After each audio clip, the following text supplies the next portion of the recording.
C'est un droit qui est protégé par les conventions internationales, donc comme un droit dit un droit de l'homme. Ce droit dit toute personne a droit à un niveau de vie suffisant pour assurer sa santé, son bien-être et ceux de sa famille, notamment par l'alimentation, les soins médicaux et les services sociaux nécessaires. Alors ça, c'est les grands principes. En fait, l'autre question, c'est peut-être concrètement, est-ce que déjà c'est un droit en droit français? Alors aujourd'hui, je dirais non, pas encore. Il y a eu un comité de liaison alimentation-nutrition qui s'appelle le CLAN, donc qui a été créé, constitué en 2002. Et en 2007, on a une commission, la commission qualité et sécurité des soins.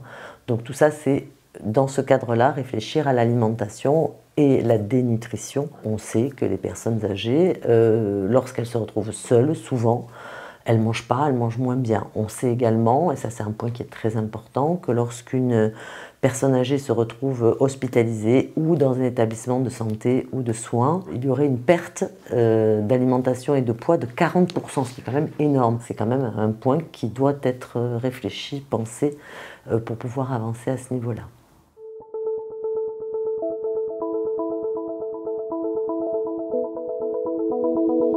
Il existe des mesures pour pouvoir aider les personnes âgées lorsqu'elles sont seules. Alors il y a tout un service organisé par les mairies ou par les départements qui sont des services de portage de soins à domicile notamment. Il y a également tout un système d'aide qui sont organisés, que ce soit par les centres de sécurité sociale, les départements. Donc il y a des aides financières par la CAF, par la caisse de retraite. Il y a tout un dispositif qui peut aider. L'autre aspect peut-être, et là pour le coup juridique, c'est le problème du financement de tout ça. Comment est-ce qu'on finance l'alimentation?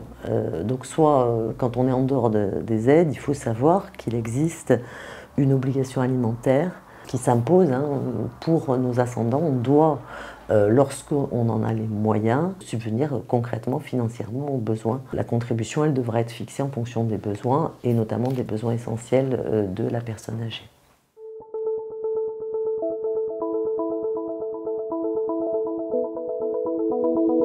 L'état de la personne fait que parfois elle est dans un établissement où elle est en soins et donc là, l'alimentation, je dirais, normalement devrait être assumée par exemple l'établissement de soins qui a une obligation d'assurer une alimentation minimale, repas équilibré, etc.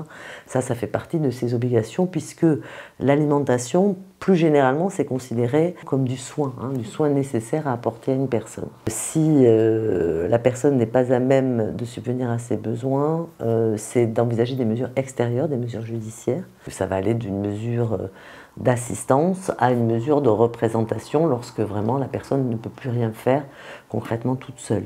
Et donc là, on va désigner soit un membre de la famille par le système de ce qu'on appelle l'habilitation judiciaire, qui va être aux charges des intérêts personnels. Donc évidemment, ce sera aussi l'alimentation de la personne.